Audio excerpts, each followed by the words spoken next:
And welcome, Tom Lord Algie, to Waves Open Sessions Fix My Mix. What's going on? Welcome to Spank Studios here in Miami Beach. We're doing the quarantine here. I'm quarantining with my SSL. I'm curious, where did the word Spank Studios come from? And did you wake up one morning and just think that's a great name, or is there a story behind it? Nah, the story behind it is it's a great name. Yeah. Well, yeah. Chris and we refer to our abuse of compression, I guess one might say. Well, back in the 80s and early 90s, people actually thought that we overcompressed things. Crazy. So we used to call that type of corporal punishment to audio spanking. So hence the name kind of stuck with Spank Studios. But yeah, and now when I hear mixes, I'm like, oh, we weren't using nearly enough compression. So we have been in the past. People have accused us of over compressing.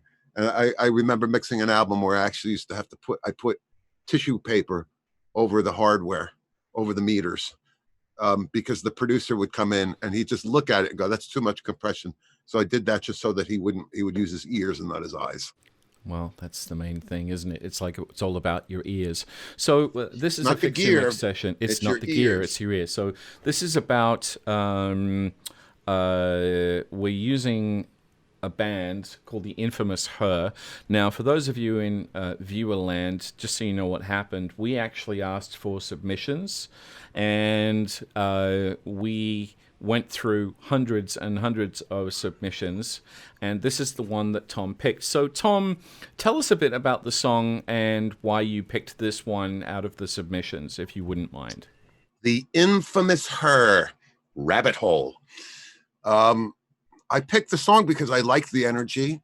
I picked the song because I felt that their mix was good, but I felt that it could be improved upon. There was nothing I did not like about what they did. I just felt that the song deserved to be just a little bit more special. Yeah, I really like this. I really like the song. Me too. It's a great song. It's got good attitude. It's a rock song. Look, let's start with the fact that drum, bass, guitar, go. Yeah, I like that.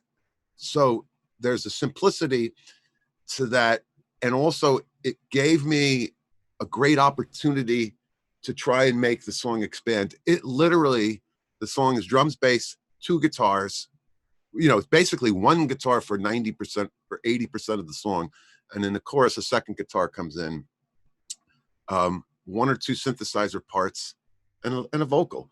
So it's not, 150 tracks of overdubs, so it wasn't really sifting through that kind of stuff. So having that type of simplicity really makes each instrument that much more important, because it's obviously when it's drums, bass, and one guitar playing for most of the song, they need to sound awesome. Yeah, so they did a great job. Whoever did their mix did a great job on it. But when I heard it, the song kind of spoke to me. Again, I liked the attitude. I liked what they were doing. And I just thought I can improve upon this. Well, that's awesome. Okay, so let's have a listen to the mix that you were sent, and then let's pull things apart and work out and help people learn some things. So this is Rabbit Hole by the infamous Her, and this is the mix that was sent to me.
So that takes us up through that first chorus of their mix. And as you can see, while I was listening to it, I was just digging it. I mean, even their mix, like I listened to it, I'm like, you know, it's good. It's got good energy.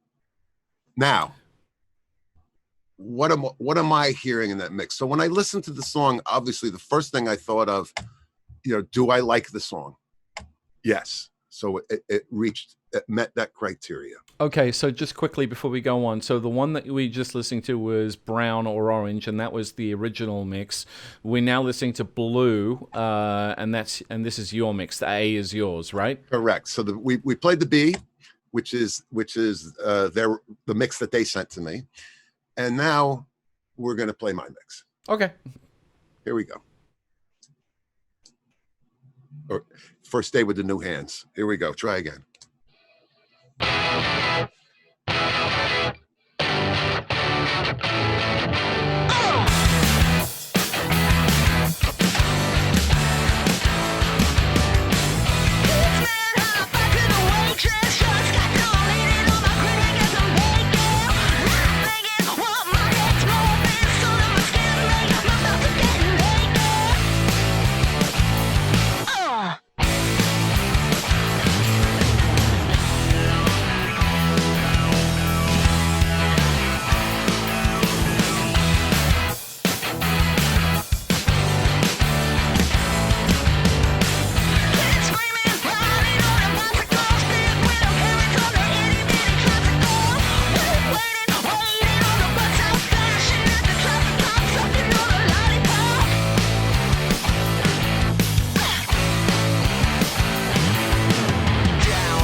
So yeah, so there's the same part of the song, but my mix.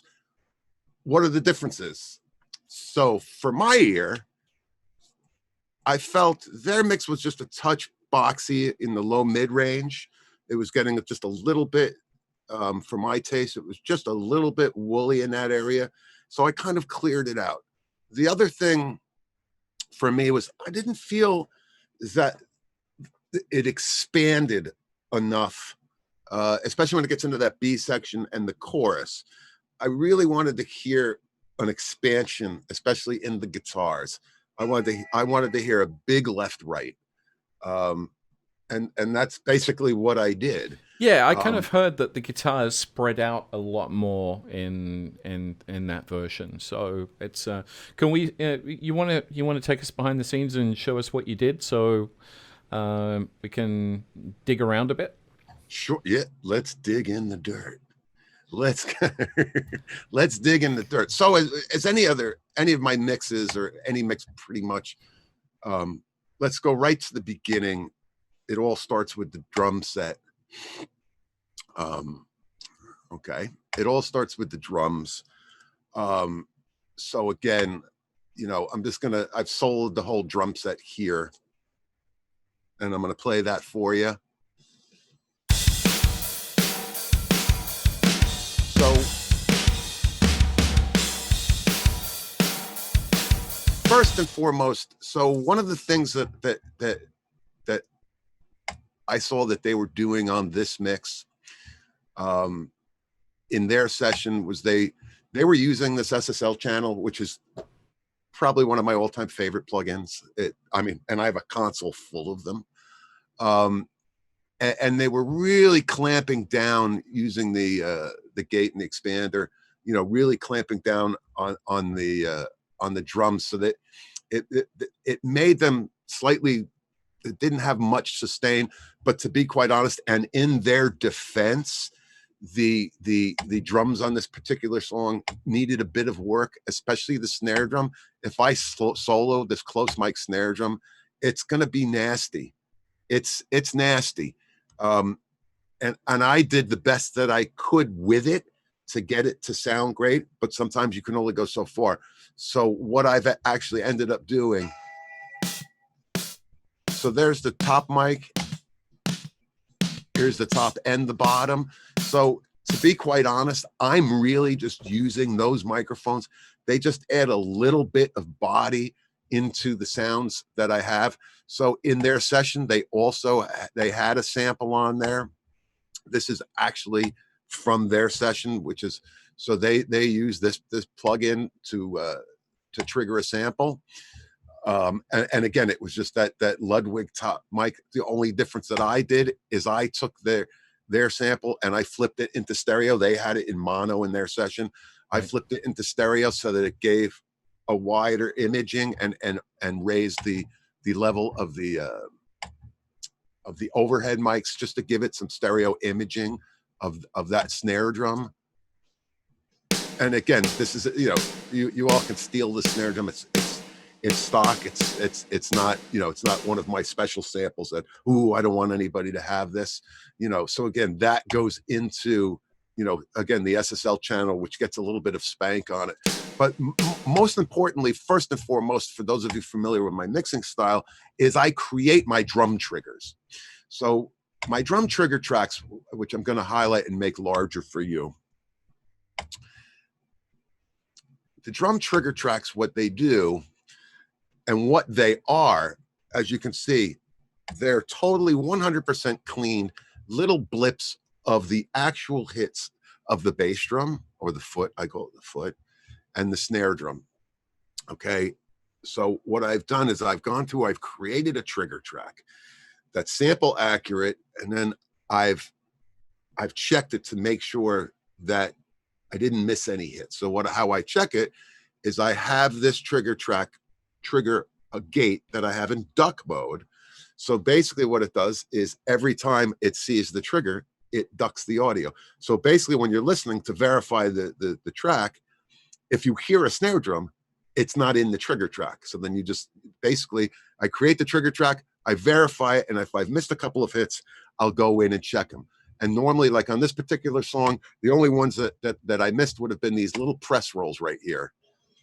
So if I solo the whole drum set, I'm gonna go back to that and just play, whoops. If I solo the whole drum set right here.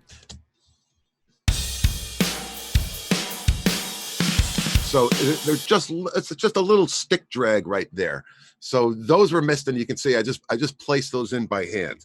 So there's two reasons why I make those.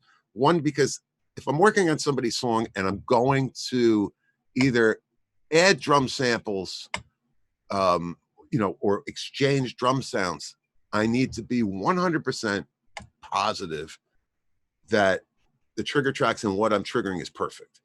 Okay. Whereas in their session, he literally just duplicated the snare drum track and found a middle ground, to trigger it, which probably hit, I think I checked it and it hit about 90 to 95% of the hits. It missed a couple of them. So he didn't do, so he actually did a really good job. So he did a great job. Right. He did a great job. But again, this just does it. So any of you guys out there that have gone through and tried to, replace snare drums, and you've spent time doing it, and then all of a sudden you've realized that the sample that you're using is not the one that you want to use, and then you have to go through that whole chain of events again, because you're like, all right, so here, this works for the first verse, this setting works for the, for the chorus, it all depends on what the drummer's playing. By creating the trigger track, now you have a verified track that will trigger your snare drum or bass drum sample perfectly every time, and it gives you the opportunity to go through an arsenal of samples or try different types of sounds. So that's one reason why I do it. The second reason why I do it is it also enables me to trigger a gate to control leakage. So again, if we go to the bass drum, here's their live bass drum. Let's just solo it, so it just solos the bass drum. First day with the new hands? Yeah, first day with the new hands, always is. So if I turn the C1 gate off, right, and if I solo the bass drum, so you can hear the little bit of leakage that's in the background there. Not so bad on a bass drum, but when I turn the gate on, obviously it all disappears. And if you notice, it's being keyed. I mean, first of all, look, they're like, how come you're not getting any leakage? Look where your threshold is. Right, because my threshold now, if there's a fart on my trigger track, it's going to open that gate up. Okay, so basically I have the threshold set the absolute minimum because I have a track that's triggering it that I know has every single hit perfect, no problem. This gives me the ability to control leakage, to do all types of creative effects. And I have to be honest with you, anytime I don't do, which I mean, I actually do it every time now, but anytime that I don't do my drum triggers, my bass drum and snare drum triggers, I feel like this. I feel like that I'm handcuffed, because it's not always just about adding a bass drum sample or a snare drum sample. It's about the creative option that it opens up. I can't tell you how many times I've used this trick to duck a bass, or to gate the drum room. You know what I mean? So Um, it opens up this whole new creative freedom. so you've pretty much just answered the question of Scott Selkoff, who was asking a question But on not to your mention the opinion of fact that samples. it also gives me the opportunity, to place in boatloads of samples. So Right. there we go. So this is one snare drum that I added to it because I liked that kind of fat dead type of sound that was on there, but I wanted to hear a little bit of a tone. I wanted to hear, especially in the stops where the song has a lot of stops. So especially in the stop, I wanted to hear in my ear, I wanted to hear a tad bit of sustain. Mm. So yes, there are samples on here. And again, I did the best that I could working with the snare drum that they gave me. I tried to see if I could get anything to happen with it, any tonally wise, and was unable to. So therefore went into the samples. But I'm still using their top and bottom snare mics. And again, I'm using them more for bottom end or low mid range impact. Right. So I have a question here from TZ Mix Recording Engineer. I don't think that's your real name, sir. Uh, he says, Tom, have you cleaned up the session before you played it back for us or formatted it in your template? Which is actually a very good question. It's like, do you, before you move stuff into your kitchen to do to cook something, do you rearrange it so you know where everything is? Yeah, you're looking at it. So yes, Okay. yes. So this first and foremost, if you can't navigate the session, how are you going to mix it? So I'm so used to having a session laid out in a specific manner, and this is kind of the manner that I have it laid out. So again, like if this is the drum set. This is the drum set as they mixed. So as they gave it to me, this is his layout, okay, and his labeling, okay. For me, the capital letters are like somebody's yelling at me. I find it for me, it's just very difficult to look at. Secondly, the dot numbers, the dot 16, I'm not a fan of that, so once you get your sound and you're finished with your edit, I mean, and you can see that they have other playlists in here. They're kick 15, okay. But once he got to the final version, he could have just take the dot 16 out of it. That happens to be my preference. So, but yes, I set it up the way that I want, and you can see in there stuff like he was actually they did a minimal of stuff here, and again, what he did is did side parallel compression, and actually did a reasonable job at it. I don't use parallel compression, and I'm going to tell you why I don't use parallel compression. It's because I'm no damn good at it. I've just never been comfortable working that way.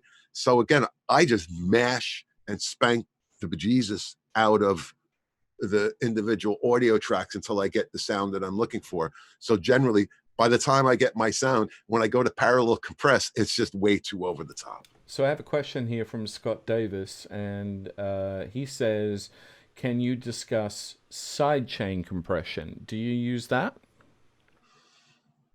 Well, so my definition of sidechain compression. So sidechain compression is how I understand it would be. Let's just say if I triggered a compressor from say the bass drum, is that what he's talking about? That type of thing?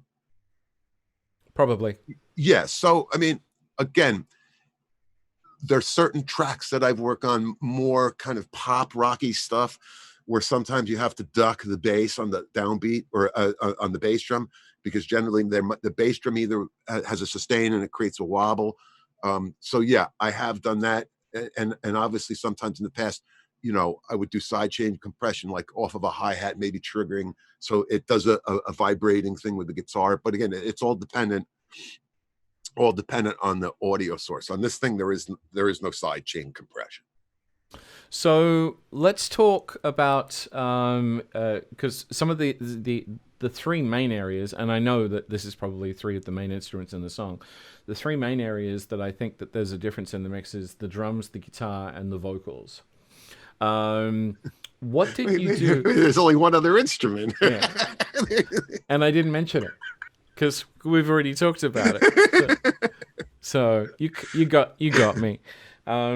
So let's talk about and the fun. So I know that you. So oddly enough, like, let's just talk about the bass real quick that you didn't talk about. Okay, so just real quick, the bass, okay, is a bass DI, and what I thought was just amazing was when I opened up, because I was like, wow, that's a pretty good bass sound, and when I opened it up, I'm like, oh, of course it's a good bass sound. Of course it is. This particular plugin, my brother, I mean, first of all, Chris's plugins are great, but I was really knocked out. I mean, and I always am knocked out. So real quick, let's just play that bass without the plugin on there so you can hear what it sounds like.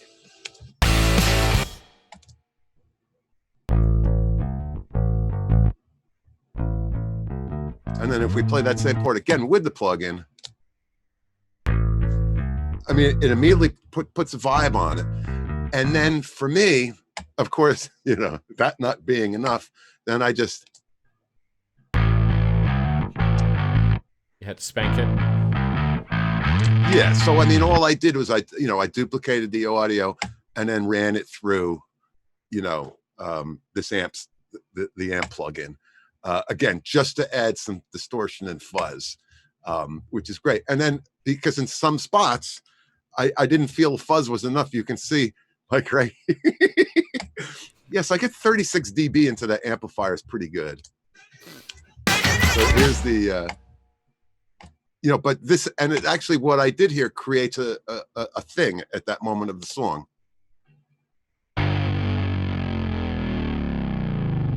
So all I did was just grind the heck out of the level going into the distortion, to get that bend, which is a Verify audio suite plugin, to get it to do that.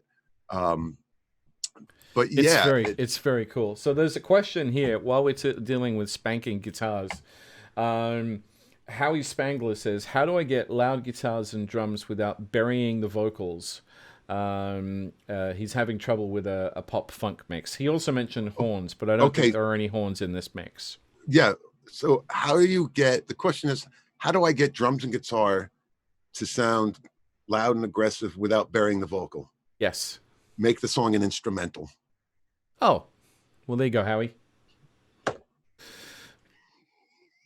But Sorry. other than that, it's the wise ass in me. For me, I always mix the song instrumentally first. I mean, obviously, first I listen to the vocal, listen to what's going on, then I mix the song, and the vocal is usually the last thing that I put in. So usually by that point, I've got everything kind of chiseled out the way that I want it. I don't have the magic bullet for that, other than get the band to sound as great as you can, and then just spank the shit out of the vocal to get it to fit in. I mean, again, a lot of the time you might just have to notch it a little bit to get it to sit in, but generally speaking, the vocal should be able to fit right in there, no problem. Again, watch and be aware of all the center information. You know what I mean? So sometimes it can be achieved by pulling things out of the center and making things a little bit wider, get them out of the way of the vocal. Right. So now, one of the things that I've always learned from your mixes is also be brave and experiment and really It's, I mean, your mixes pretty much personify. It's like, okay, what the hell's going to happen wrong? I can always press undo or come back if I need to with a lot of your stuff. Right, So right. What's the worst that could happen? So again, I mean, the bass is an excellent thing. It's like, all right, well, let's just put this on and see what happens. And then I was like, well, what happens if I grind it? You know, like when it went to that one spot where the bass pitched down, I'm like, well, God, I really want to make that a thing. So I was just like, well, what happens if I just gain the, you know, if I just clip gain that, right. you know? So and there you have it. And once I did that, you can see a couple of the spots on the blue the blue line here of the bass distortion, again, where I've clip gained other bits that I wanted to speak.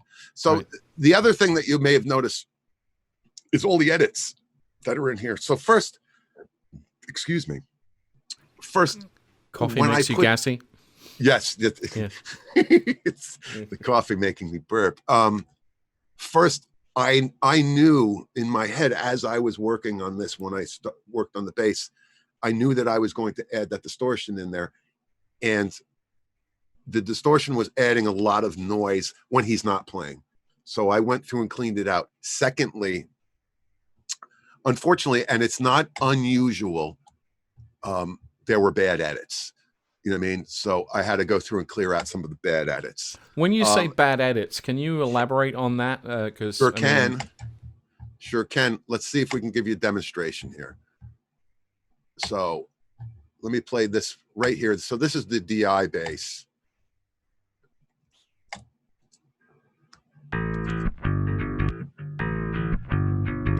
So let me just play that and let me flip over to this other playlist.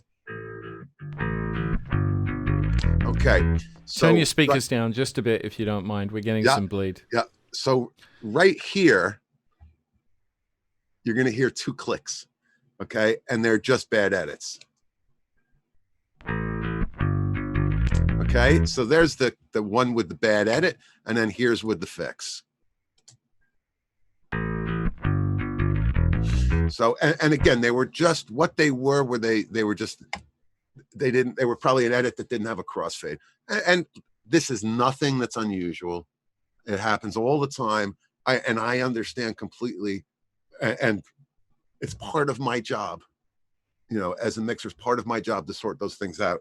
So there was probably 10 or 15 of them on the track, you know, again, not a big deal. Took all of about 5 minutes to sort out. Because you know, so again, what I find is once I start to put some spank on anything, all that type of stuff becomes very apparent. So I got some other questions for you here while we're going through and we're scrolling through the mix. Paul McWhirter, g'day Paul, has asked 5 questions. If you don't mind, Paul, I'm gonna pick a couple of them. Do you check your mixes in mono, and if so, what are you listening for? You know, I used to check my mixes in mono. So I can't lie to you. I don't check them in mono anymore. But back in the day, I used to, back in the day when I used to mix to the analog, I had the Studer 2-track and it had a little mono speaker on it. And that's what I used to listen to. When I'm listening in mono, it's just an alternate source of monitoring. You know, and the cool thing about the Studer was it was behind me. So it was kind of like, you know, it was always kind of like listening like everybody else listens.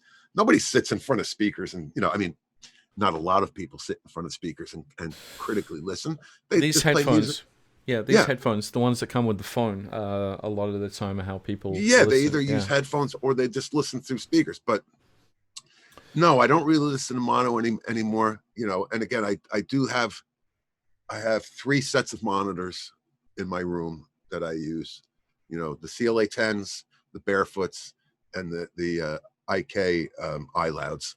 I've got a pair of iLouds here as well, and I love those. I got the MTMs, which are brilliant. And I got the Barefoots, which I like. So yeah, they're brilliant. So between all 3 of those, you know, for the different monitoring, that's what I use. And I do listen on I do check on the my on the Sonys. Yeah.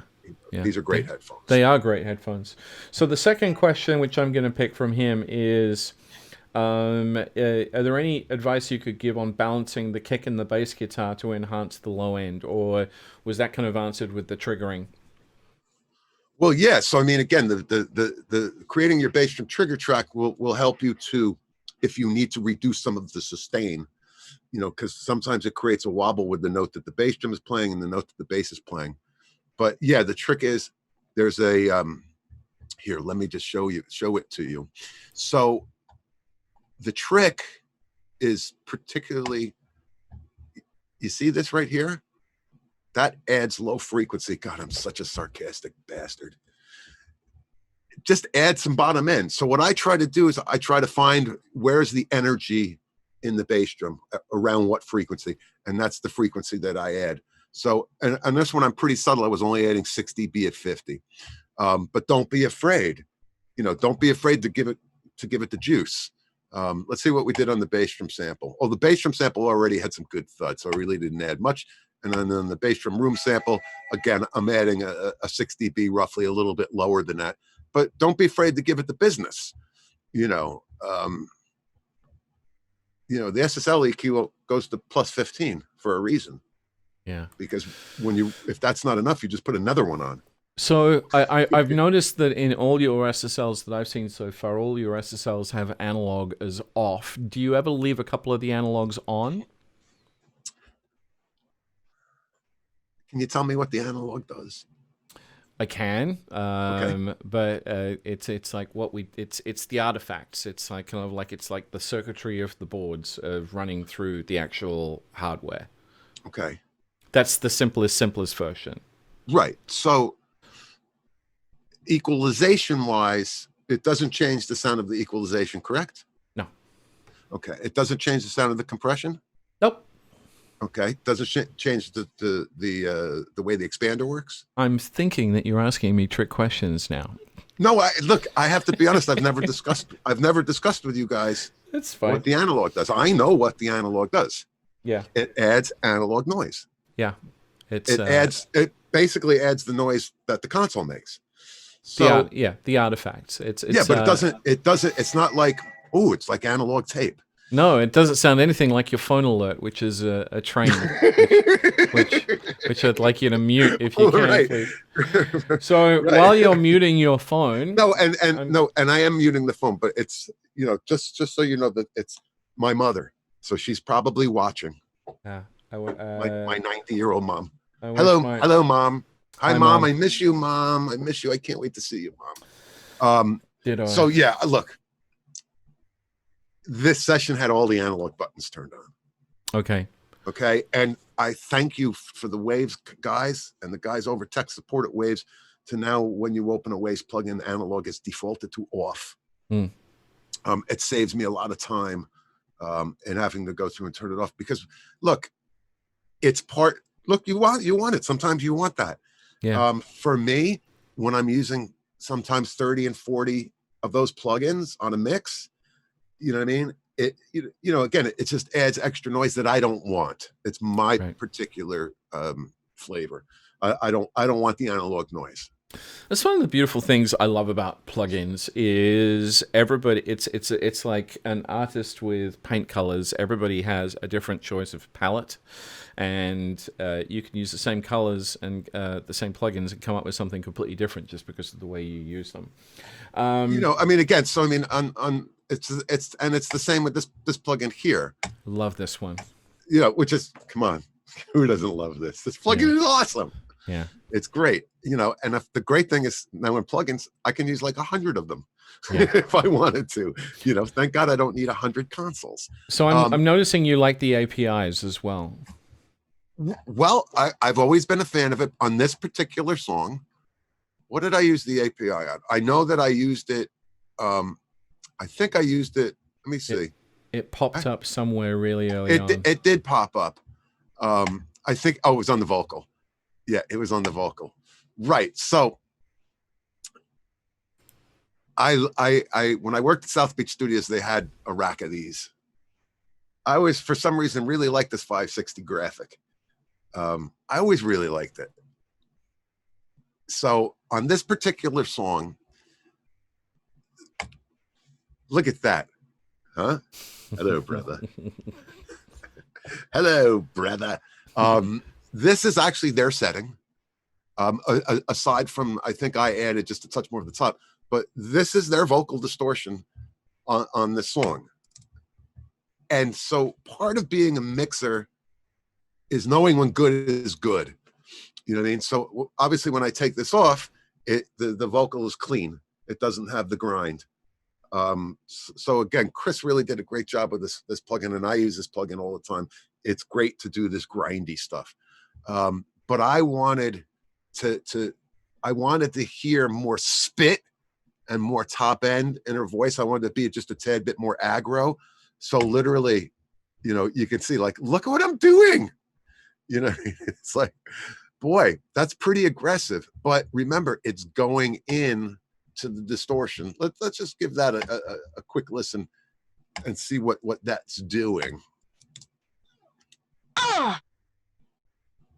So, but by adding this EQ here, see, if I take it out, it just loses some of the sparkle. And then put it back in, you get a little bit more of that sparkle. So again, this is the plugin that's doing all the work here. This is me just EQing into the distortion. Okay.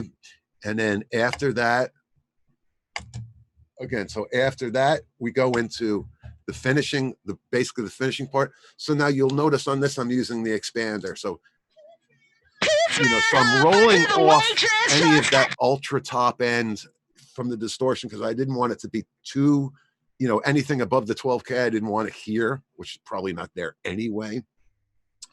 And again, then I'm adding some of it back at around 9K. Okay. And you can see I'm adding just a boatload of bottom. Okay. But I'm adding it just a touch below where she's singing. So it just gives a little bit of energy. And then with a quick attack, I'm brick walling it. Okay. And then I'm using the expander here because, again, on this particular plugin, it just has that little bit of noise because I'm using a distortion. So again, all the expander here is being used for is just to, because again, I have 3 or 4 of them, or 3 of them in this mix. It might be 4. Again, if I start to stack them up, we'd start to get a little bit, a bit of noise that I'm not looking for. So again, I just have this so that when she's done singing, it just closes down. You know what I mean? And again, so then the final piece of the puzzle on this is I just needed to notch out a bit of there was a bit, as you can see here, of the harshness in that 26, the 2K range. So again, so this is after the compression, and this is just, I use this EQ as like a finishing EQ. This is great for notching stuff. And again, just to do a little bit of finishing. So again, after the compression, because I'm normally EQ into compression, big fan of EQing into compression. And this is just that little bit of finishing work. So hence why there's 4 plugins. This is actually just the final, just little bit of sparkle added after just all the chain of events. Got a few questions here. Alex is one of the people asking. Hi, Alex. How much compression is Tom applying to his master bus, if any? Let's take a look. Also, how does he go about managing low mids on drums and bass? So let's look at the master though. So here's the master bus. So first, let's show you what I got in here. So I'm gonna play the song.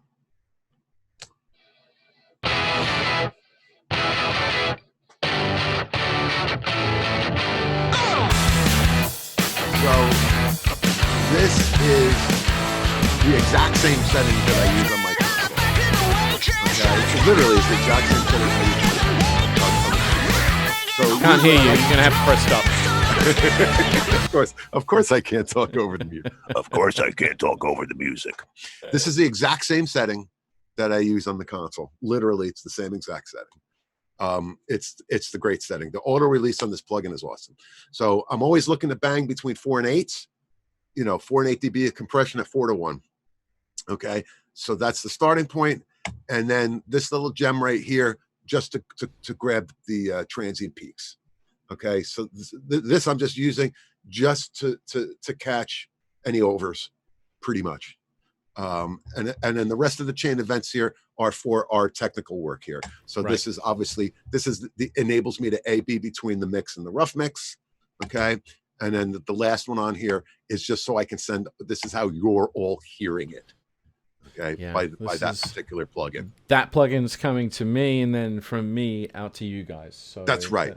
That's what's on his master. But as far as with the low mid in on the drum set, again, don't be afraid to pull it out. It all depends. So on this particular song, this is an interesting one because I did something on this. It was very kind of splashy, cymbally, sloshy cymbalies on this particular track. And when I started to dive into it, no matter what I did, it just made it worse. So I decided to do this. Let me see what I have in front. Okay, right. In the front here, remember what I told you about this equalizer? This is a great little notcher. So again, I'm using it. So before I go into the studio rack, I use this to pull out the harshness, which is that 2.8K right. Harshness. There was a real buildup of that. So I pulled that out. That allows the energy of the cymbals to be raised up in the frequency spectrum as to not compete with bite from guitars. Okay, so that's what that notch is. So from that, I just started punting, okay, because I was like, well, let me see what I can do that will make this work. So because it was so sloshy, I just wanted to come across with something that would just have some cymbals in there, because obviously I wasn't going to achieve nirvana. So I had to try something different. So this plugin is so unbelievable. If you can think it, you can do it with this plugin. It allows you, it's crazy what you can do with it. So I actually went through and I found somebody's preset called Hi-Hat Saturator. And I thought, well, that's kind of what I'm looking for here. I was looking for something to try and reduce all that hi-hat. And that's exactly what I did. And then I was able with these macros to adjust in exactly what I wanted to do. So here are the cymbal tracks. And I know when I play that when I play them in solo, it doesn't sound like much, but let me tell you what this particular plugin does is really help calms them down. And again, the saturation, it keeps them at a place where I want them to be without them becoming overwhelming. So yeah, the studio rack it's powerful. Before we go any further, for those of you who don't know about Studio Rack is free. I said free. Any of you who have Waves plugins, please go into your Waves account, and there is a link in your account user part of the page that will let you register a version of Studio Rack for free, and then you can download and install it from Wave Central. This loads chains of up to, well, I used to be able to say a chain of up to 8 plugins, but there's so much more this does. This does parallel splits. It does multi-band splits. It's really deep. But we've also, Tom, if you could just hit the load button so I can show people how many presets comes with this from how many artists. So we have a ton of artists who have created presets for this, plus we've created our own. Please, this is a great tool for any of you out there. It's exactly what I did. So because this is one of those plugins that on first use, you're going to feel intimidated. Okay. So the more you use it, the more you get comfortable with it, the more you figure it out, the better you're going to get at it. And you'll be able to take what's in your mind, in your imagination, and make it happen. You'll be able to put a macro in there and be able to do it. It's pretty deep. So again, it's what you just said is exactly what I did. I loaded the plugin and I just went through some presets. I saw one that said Hi-Hat Saturator, and I'm like, wow, that's kind of what I'm trying to achieve. And then I made it my own by using the macros that this person had set up for me. So And if It's you can pretty just neat. click on the macros for me, Tom, on the left, on the far left hand side, just click on the. So each of those macros, if you hit just edit, you don't have to, but you can hit edit on any of those macros, and each macro can control multiple things, and then you can Right. So reverse the this is telling range, you, etc. So it's telling you what each macro is doing. So an example, macro 2 is running the Puig Tech EQP1A, and it's doing a high boost. Okay. And then you can tell it what range you want it to go. Okay. And then number 3 is running the CLA3A, peak reduction, basically the amount of compression. Right. So if I close that window, you can here's compress, here's drive, here's high frequency boost. That's just the tip of the iceberg. it really is the tip of the It's iceberg. just So the tip of the iceberg. this is an amazing plugin, and for something It's that's free, Yeah. you need And, to and you need to mess the with it. great thing I think is as time goes on and more people use it, people are going to come up with some ludicrously insane presets, that will inspire more people. So this already will inspire me to make my own preset, so that's the great thing is like, and then we start sharing them, but Well, it's some it's powerful. interesting, Tom. It's like there's a couple of questions saying, when is TLA coming out with some plugins or presets? Time is ticking, my friend. All right, so we've talked about the bass, the drums, the guitars, and the vocals, which is the song. We've talked a bit about your compression. I have got a few more questions here. One person wants to know if you could go into a bit more detail. Bruce wants to know if you could maybe talk a bit more about how you create your trigger tracks that you were talking about up at the top. So the creating the trigger tracks, it I use a plugin to help create the trigger tracks and verify it. But basically the same thing can be done. You can do it. You can do it with the gate.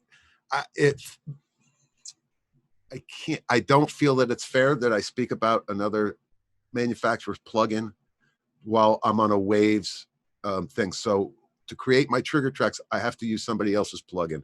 So therefore, if you want to learn more about it, there are videos up there of me explaining in detail how to make it. That's awesome. Okay. Thank you. But to be quite honest, it can be done with a gate plugin. Okay. What Tony says, do you trim all of the clicks on your end, or did the session come like that? How does doing this help your workflow? I trimmed the session came as start to finish audio file, no cut of the regions. So obviously on the drum set, the reason I cut this right here is because the drums aren't playing there and there's noise. There literally is noise.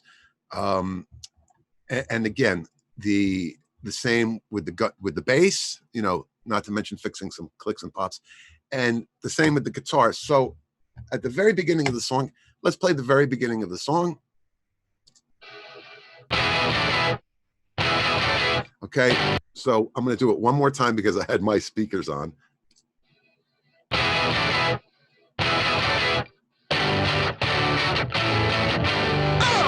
So I wanted that first guitar to come in, and then I wanted to go to almost abnormal silence. You know what I mean? I wanted it to be drastic. I wanted it to be guitar and then silence. I didn't want to hear amp noise. I didn't want to hear finger noise. I didn't want to hear anything. So that's why I chopped those. Okay. And then as I started going through the song, I chopped out the ones that I felt where I wanted the dead space to be. Now, the main guitar came in as a 2 microphone, 2 amp recording, which I call main guitar 1A, main guitar 1B. I have them panned slightly. Okay. And what I'm doing to them, if I solo them,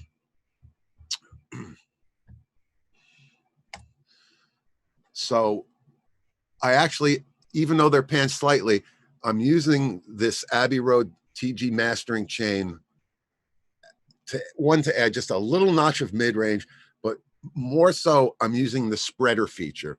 So as you can see in the very intro of the song here, here's the intro, you'll see it it's actually at minus. So I'm creating less of a stereo spread. So remember, the guitars aren't stereo. Okay, they're two amplifiers playing the same thing. It's the same performance. If you pan them hard left and right, you just get a ton of phasing issues. Okay, so in the front, I wanted it to be a little bit more closer to center. So here we go, and you'll watch the spreader here.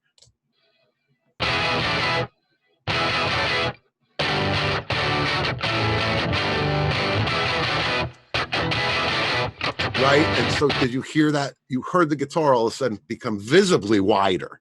Okay. So, but in the spot when it was soloed, in the two spots in the song where it's soloed, I didn't want that kind of artificial width. Once the drums and the bass came in, I needed the guitars to come out from the center to make space for the bass and for the drums.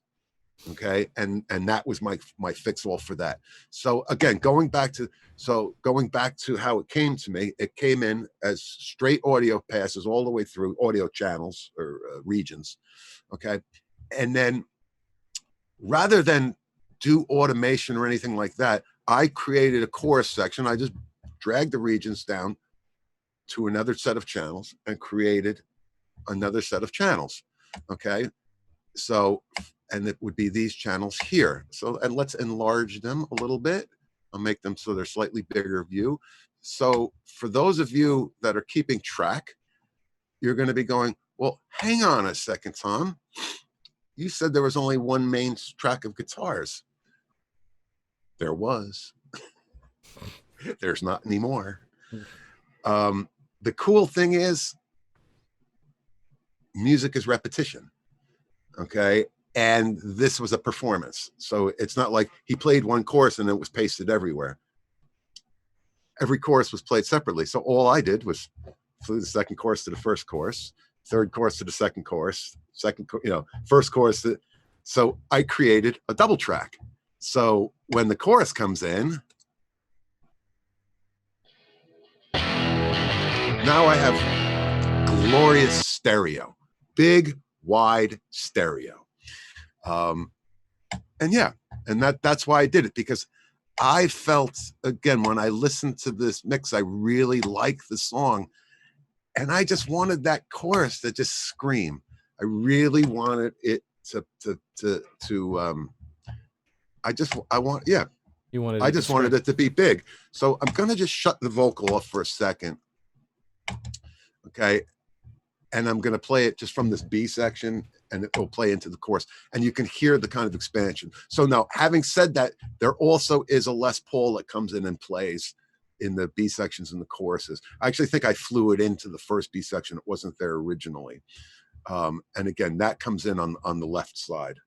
But here's just an instrumental where you can hear the chorus where the gears change.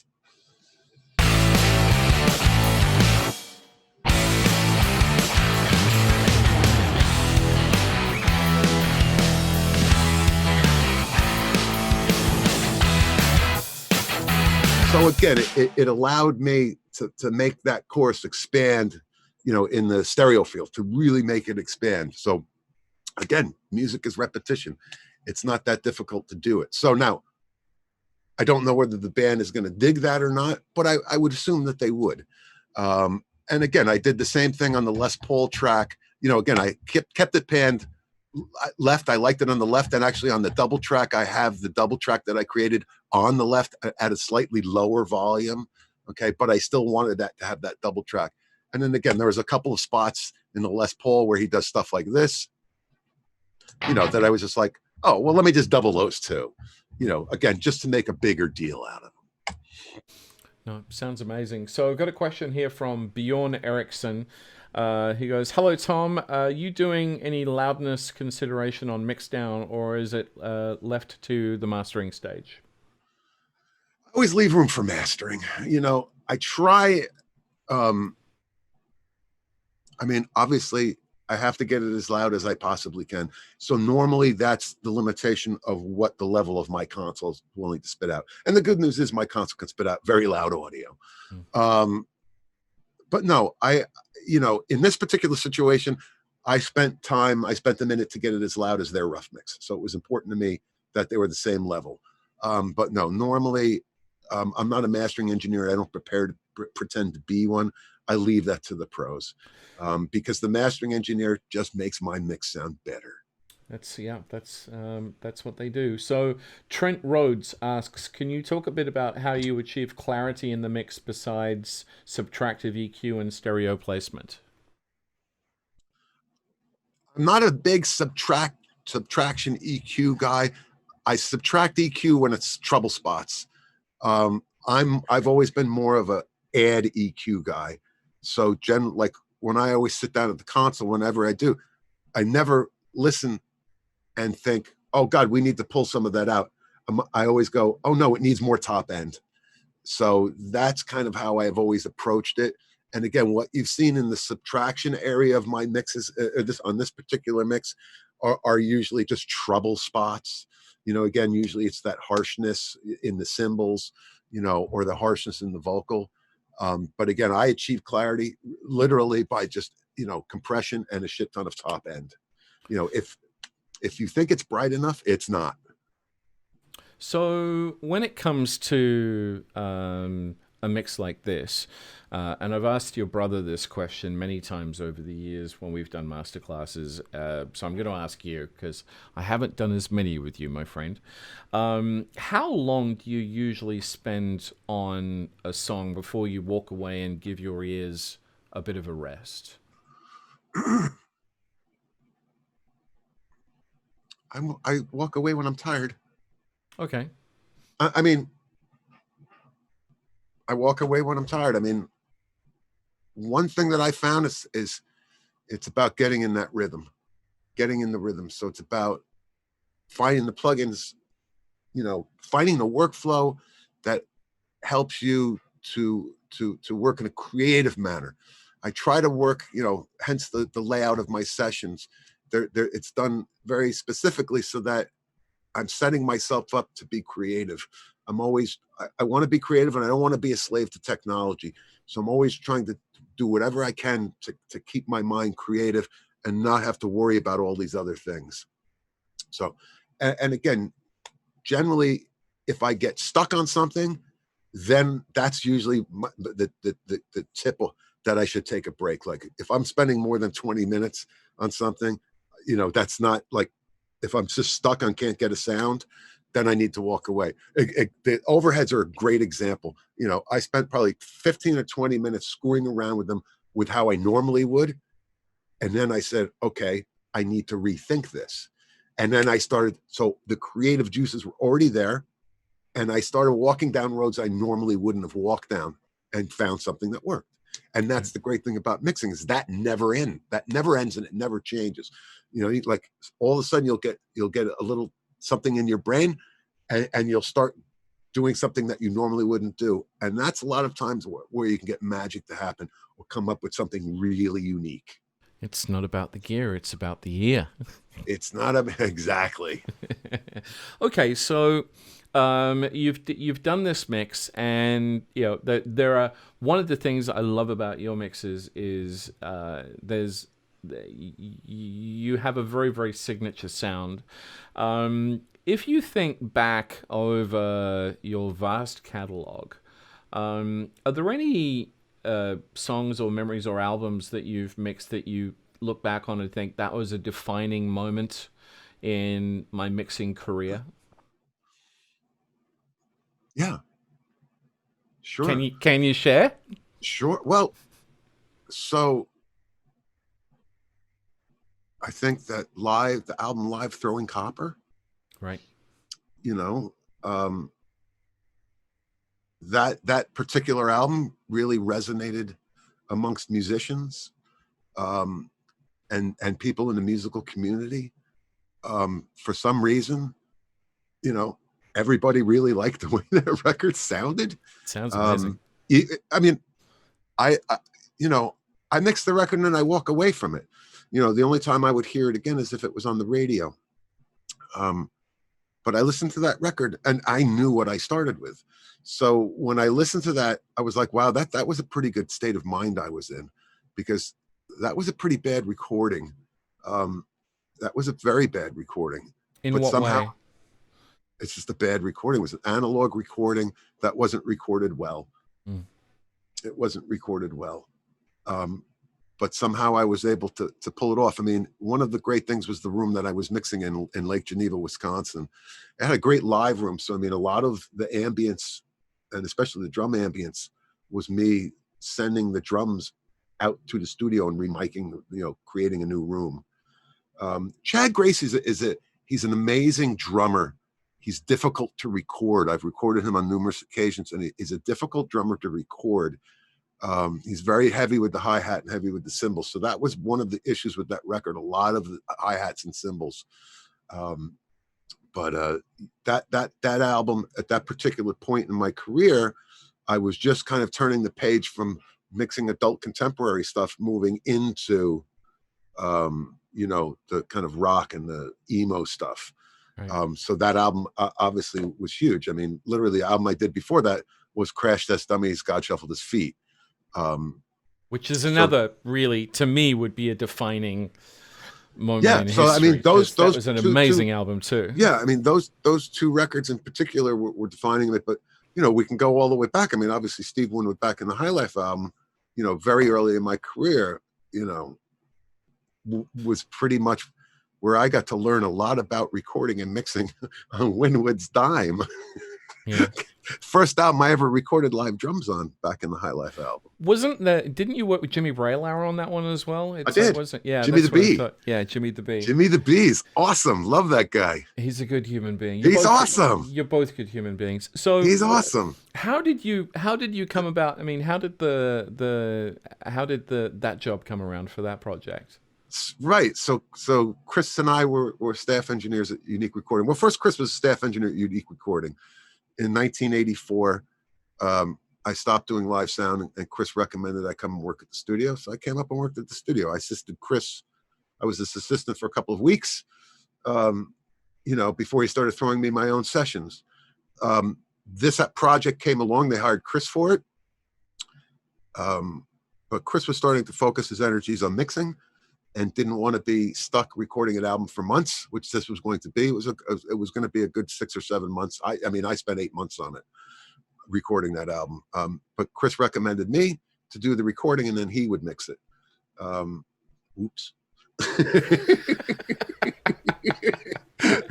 Sorry, brother. You're not. Well, I won a Grammy. I mean, yeah, exactly. I won a Best Engineered Recording Grammy. Chris was very, very proud. Let me tell you what, he was probably prouder than me. I mean, he's still proud to this day. And then 2 years later, I won another Best Engineered Recording Grammy. Just think about, if you're Chris, how that felt. He brought me in. So that was difficult. And it wasn't until 20 years later where I was able to return the favor.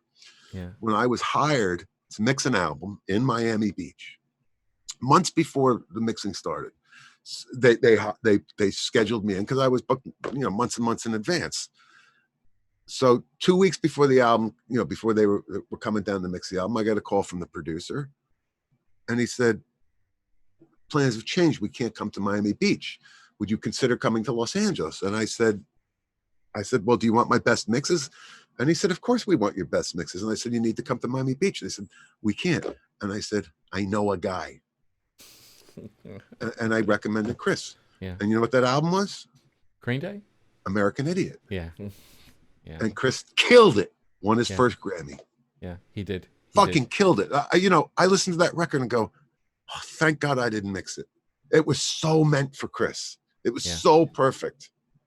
So when we're talking, so perfect. So when we're talking, because obviously there's a ton of people who are watching this, my friend, who want to be at the level that you have achieved, and obviously it's a ton of hard work. If you had one piece of advice that you could give people who are on their way from the spare room in the bedroom recording studio to get to what you've achieved, what do you think it would be? Mixing, you got to live and die by your decisions. If you're indecisive, this is not a job for you. You know what I mean? You have to be decisive. So trust your gut. Trust your gut. I do. I live and die by my decisions. I did this mix. I mean, I don't know if we're going to send a copy to the band, but I live and die by my decisions, as I do with every mix. You have to be decisive. That is half the battle right there, making the decisions and not second guessing. Your gut feeling 99.9% of the time is the way it should be. Simple as that.